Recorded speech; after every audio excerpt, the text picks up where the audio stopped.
ऐसा मेरा दावा है। क्या साहब, ऐसा नहीं है आपका इतनी उम्र होगी, बहुत कुछ अध्ययन कर रखा है।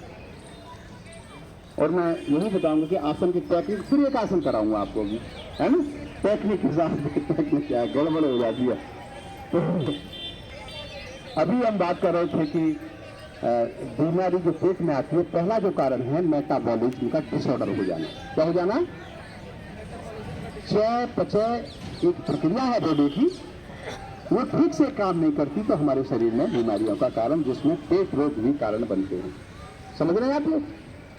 और कुछ लोग समझ रहे होंगे मेटाबॉलिज्म क्या है ना? क्या जी, क्या है बोलो? है बहुत अच्छा मैडम का ताली लगा, बहुत अच्छा मैडम जानती। एक वह प्रक्रिया जिसके द्वारा भोजन ऊर्जा में बदलता है। भोजन का ऊर्जा में बदलने की प्रक्रिया को, भोजन जब तक ऊर्जा में ठीक से नहीं बदलेगा, आप समझे, एनर्जी मिलेगी नहीं। तो पहला कारण है कि मेरे मेटाबॉलिज्म का डिसऑर्डर बॉडी। और ये डिसऑर्डर क्यों होता है और कौन से अंग होते हैं? हममें से कुछ ऐसे भी हो सकते हैं बड़े बड़े धुरंधर की, भाई मैं तो रोजाना अभ्यास करता हूँ, बहुत अच्छा करता हूँ अभ्यास, खाना भी मेरा ठीक है ना, हो सकता है ना, और फिर भी कहते हैं कि बीमारी है। ऐसा भी हो सकता है नहीं। उसके पीछे बड़ा जो कारण है वो यही है कि हमारे बॉडी के बहुत सारे सिस्टम हैं। मेटाबॉलिज्म सिस्टम, एक सिस्टम है हमारे बॉडी के कुछ ऑर्गन्स हैं, अंग, या कुछ ग्लैंड्स भी हैं, ग्रंथियां, तो वो रस छोड़ती हैं। क्या छोड़ती हैं? ये तो पढ़ रखा है ना, साइंस की भाषा में दो तरह के रस होते हैं। कितने तरह के? एक होते एंजाइम्स और दूसरे होते हार्मोन्स। ये मोटी बात बता रहा हूं। एक होते हैं एंजाइम रस और दूसरा हार्मोन्स। तो ये दोनों ही कारण हैं। जैसे मैं कह रहा था कि यहाँ जठराग्नि, आप जठराग्नि चलाते हो। क्या है जठराग्नि? यहाँ के कुछ अंग हैं। ये भोजन मुंह से, एसोफेगस, यहाँ स्टमक है ना, किसमें जाता है? स्टमक अंग है। उसके बाद छोटी आंत के 3 पार्ट, जेजुनम, इलियम।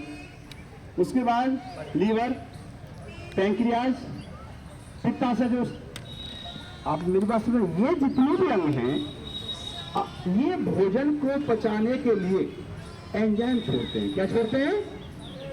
आप प्रोटीन खाते हो, कार्बोहाइड्रेट खाते हो, फैट्स खाते हो, इसको साइंस में पढ़ोगे तो हर एक के लिए पचाने के लिए अलग तरह के एंजाइम चाहिए। और वो कौन से अंग छोड़ते हैं? ये जो मैंने बताए थे, है ना, लीवर के बारे में, पैंक्रियाज के बारे में बहुत बड़े विषय हैं। ये छोटी आंत के बारे में बताया, पित्ताशय के बारे में बताया, स्टमक के बारे में बताया, ये अंग हैं। तो ये जठर की अग्नि का मतलब है कि ये भोजन को पचाने के लिए यदि संतुलित मात्रा में एंजाइम नहीं छोड़ते तो भोजन ठीक से, इन्हीं को ठीक करना है, उनसे भोजन ठीक से पचेगा। और दूसरा रोग आने का कारण मैं बता रहा था, वो है हार्मोन्स हैं कुछ बॉडी के अंदर, जो ग्लैंड्स होती हैं, आपने नाम सुना होगा। जैसे पीनियल पिट्यूटरी का नाम सुना है, थायराइड का सबने सुना है नहीं, थाइमस ग्रंथि का नाम सुना है, एड्रिनल का सुना है। तो ये क्या छोड़ती हैं? जो रस छोड़ती है उसको कहते हैं हार्मोन्स। क्या कहते हैं? आपने सुना होगा कि ये जो है थायराइड ग्रंथि, अगर हाइपोथायराइड मतलब ज्यादा अगर हार्मोन छोड़ती है तो मेटाबॉलिज्म बिगड़ जाएगा, चयापचय की प्रक्रिया बिगड़ जाएगी।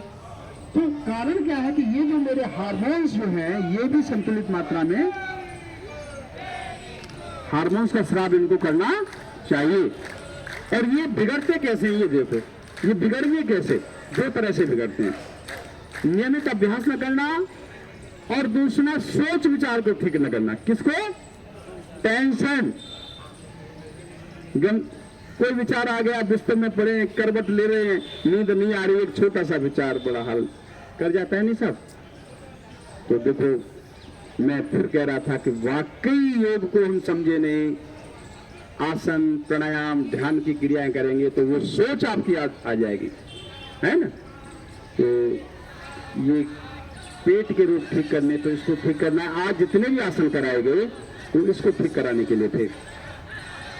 करने के बाद आसन में प्राणायाम करोगे, बोलो आसन भी करोगे। कितने लोग करना चाहते हैं आसन? आसन हमारे साधकों ने ठीक कराए थे। अभी आप लोगों की टेक्निक में गड़बड़ थी। जैसे मैंने बताया था ना, जितने भी कटी चक्र की बात करी मैंने, ये जो कराया था उसकी बात करी है ना। तो हर एक आसन के मूल में यही था कि ये जो अंग हैं उनके लिए दबाने के बाद खून ज्यादा जाएगा, पोषक तत्व जाएंगे तो ठीक से काम करेंगे और जल्दी ठीक हो जाएगा। ठीक हो गया?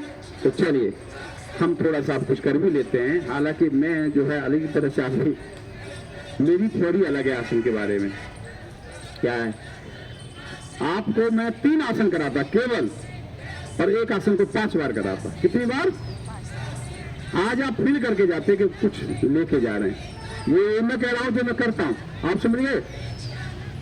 होता क्या है कि एक आसन को जब हम बार बार करते हैं ना और टेक्निक के साथ करते हैं तो उसका जिस बॉडी के अंग से जुड़ाव है वो अंग पर गहरा प्रभाव पड़ता है। हमने एक बार किया, टेक्निक की नहीं, न वो अंग प्रभाव में आया न शरीर पर प्रभाव आया। ऐसा ही होता है ना साहब। हम कितने साल से कर रहे हैं साहब? 50 साल से कर रहे हैं। कहते हैं नहीं करें, 10 साल हो गए तो अभी तो पेट ही नहीं साफ होता भाई। ये तो बड़ी गलत बात है। ठीक हो गया? चलिए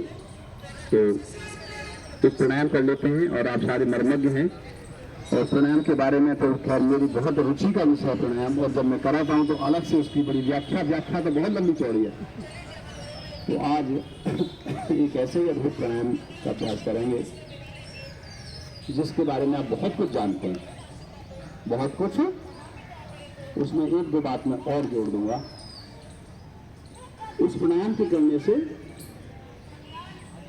हमारे शरीर के अंदर 5 तत्वों से शरीर बना है, 5 प्राण हैं और 7 चक्र हैं। ये 15 प्राण होती है। तो वो प्राणायाम के करने से 5 तत्व, 5 प्राण और 7 चक्र प्रभाव में आते हैं। ये तो बात कह दी, मगर कैसे आते हैं तो इसके लिए तो अलग से वर्कशॉप होगी, जब पता चलेगा कैसे आते हैं। आइए दूसरा, जब इस प्राणायाम का हम अभ्यास करेंगे तो एक बात क्या होगी कि रक्त पूरी बॉडी के ऑर्गन्स में जाने के साथ साथ ब्रेन में ज्यादा जाता है। उससे किसमें जाता है?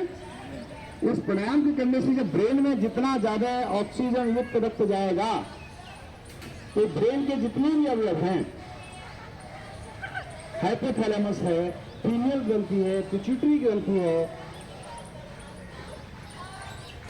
वहां के न्यूरो है, न्यूरो ट्रांसमीटर है, उन सब की एक्टिविटी बढ़ जाएगी। आप समझ गए? उस प्राणायाम के करने से और क्या होगा? हमारा जो रीढ़ है, रीढ़ के अंदर अपने गोटियां होती है और इसके अंदर एक स्पाइनल कॉर्ड होती है, कॉर्ड रस्सी, और उसके अंदर एक लिक्विड होता है, सेरिब्रल फ्लूइड उसके अंदर होता है, स्पाइनल फ्लूइड जिसे कहते हैं। उस प्राणायाम के करने से स्पाइनल जो फ्लूइड है उसकी गुणवत्ता अच्छी हो जाएगी। क्या हो जाएगी? उसकी गुणवत्ता बढ़ जाएगी। अगर उसकी गुणवत्ता अच्छी हो गई तो हमारे रक्त के जो कंपोनेंट हैं, आरबीसी, डब्ल्यूबीसी और प्लेटलेट्स की एक्टिविटी बढ़ जाएगी। आरबीसी का मतलब जानते हैं ना आप? रक्त में होती है। क्या काम है इनका? बोले आरबीसी की एक्टिविटी क्या काम है? कार्बन डाइऑक्साइड बाहर निकालना, ऑक्सीजन, रक्त शोधन की क्रिया, शरीर के अंदर हीमोग्लोबिन को बना करके रखना, उसके लेवल को बना के रखना, इसका काम है। डब्ल्यूबीसी पर एक्टिव हो जाएंगे तो ये मैं कह रहा था कि प्रतिरोधक क्षमता अगर एक्टिव नहीं है तो प्रतिरोधक क्षमता कम हो जाएगी। तो बहुत अच्छा प्राणायाम हो, ठीक है। और बहुत और इतनी जानकारियां उससे, और एक चीज और है, उससे हमारे जो साइनस पॉइंट हैं क्या वो शुद्ध हो जाते हैं। साइनस पॉइंट, साइनस पॉइंट क्या है बताओ? क्या है साइनस पॉइंट? हमारी स्कल को आप देखेंगे तो उसमें कुछ गर्त, एयर कैविटीज होती हैं, गड्ढे होते हैं। आप देखेंगे आंखों के पास, नाक के पास, ये फ्रंटल, एथमॉइड, मैक्सिलरी, यहाँ के गड्ढे, ऐसे में 4 तरह के होते हैं। इनके ऊपर एक हल्की सी झिल्ली होती है जिससे एक श्लेष्मा निकलता है। वो श्लेष्मा आपके नासारंध्रों पर आता है, हमेशा नाक को गीला बनाए रखता है। इसका बहुत बड़ा रोल है। जो वायरस आता है ना, वो पहले यहाँ से एंट्री करता है, उसको रोकता है उसको। तो ये जो कई बार जब वायरस आता है तो ये जो मैंने बताए थे आपको साइनस पॉइंट, इनमें नाक बहने लगती है, जुकाम हो जाता है और लंबे समय तक बना रहे तो फिर ये रास्ते में थोड़ा जमने लगता है, श्वास लेने में दिक्कत आती है। इस रोग को क्या कहते हैं? क्या कहते हैं? है? नाक पर सांस लेने में दिक्कत होती है, क्या कहते हैं उसको? बोलो। साइनस। देखो हमारे यहाँ कुछ आम भाषा में चल गए, सही मायने साइनसाइटिस रोग है वो। जैसे कहते हैं शुगर रोग, शुगर रोग नहीं है, शुगर का लेवल बढ़ जाना रोग है। सही तो ये बात है, मगर आम भाषा में जो मान लिया जाए तो साइनस रोग नहीं, साइनसाइटिस रोग कहलाता है हड्डी का। तो उसको ठीक करने वाला, साइनस पॉइंट को ठीक करने वाला है कौन सा प्राणायाम हो सकता है बताओ? कपाल। और बहुत बातें करी जा सकती है, मगर बात करने से बात नहीं है क्या मेरे साथ ऐसा होता है। तो कपाल भाती का इसलिए महत्व है कि शरीर के साथ मन पर भी इसका प्रभाव आता है। किस पर आता है? शरीर पर। तो मैंने बताया कि जितनी भी प्रणाली भी बताता है, रक्त जाएगा, ब्रेन में जाएगा, हर ऑर्गन्स में जाएगा, ऑक्सीजन युक्त रक्त बॉडी के जिस अंग में जाएगा उसको क्या करेगा? क्रियाशील कर देगा, एक्टिव कर देगा। और बड़ी बात यह है कि इसका प्रभाव मन पर आता है। जो मैं कह रहा था कि मेरे विचार ठीक हो जाएं, विषम परिस्थितियों में सम रहने की आदत हो जाए, बहुत गम में गमगीन न हो और बहुत खुशी में उछले नहीं, सम अवस्था में रहना, ये बहुत बड़ा जीवन योगियों का होता है। तो चलिए कर लेते हैं। बैठिए अब आप ठीक से का मतलब यह है कि जो भी आसन आप लगा सकते हैं। विशेष बात, कमर गर्दन सीधी, दोनों हाथ घुटनों पर ज्ञान मुद्रा में, नेत्र कोमलता से बंद, हथेलियां घुटनों पर, आंखें बंद करें, अभी खुली हुई है। और जैसे मैं निर्देश दूंगा प्रार्थना है उसके हिसाब से आप करेंगे। सब जानते हैं, नया कुछ नहीं है। धीरे धीरे श्वास को बाहर निकालते जाएं, संग संग पेट की मांसपेशियों को अंदर संकुचन करते जाएं। खींचे नाभि को गिर, पेट को ढीला करें और धीरे धीरे श्वास अंदर भरने दें। कंठ तक श्वास भर लें। मल और मूत्र की नाड़ियां, निष्कासन जिसे कहते हैं, उनको नाड़ियों को सिकोड़ कर रोक दीजिए, मूल बंद। भरी श्वास को शक्ति के साथ बाहर फेंकना शुरू करें।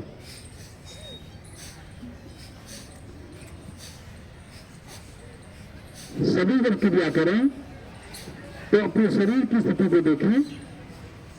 तात्पर्य कि शरीर हिले नहीं, चेहरे पर सौम्यता हो, मुस्कुराहट हो। कोशिश करें कि मूल बंद लगा रहे। जब मैं श्वास बाहर फेंकता हूं तो पेड़ ही दबना चाहिए अंदर और श्वास बाहर। स्लिप रुकना, प्रयास पूर्वक श्वास अंदर नहीं भरनी। सुबह से जो श्वास अंदर जाती है उसी को बारंबार शक्ति से बाहर फेंकते जाएं, रुकना नहीं है। 50 से 60 बार इस क्रिया को करें। ये बहुत सुंदर क्रिया है। इस प्राणायाम के 2 पार्ट हैं, 2 दृश्य हैं, 2 चरण हैं। ये पहला चरण है, जब शक्ति से श्वास बाहर फेंकते हैं, मैक्सिमम कार्बन डाइऑक्साइड बाहर निकलती है और ऑक्सीजन अंदर जाती है।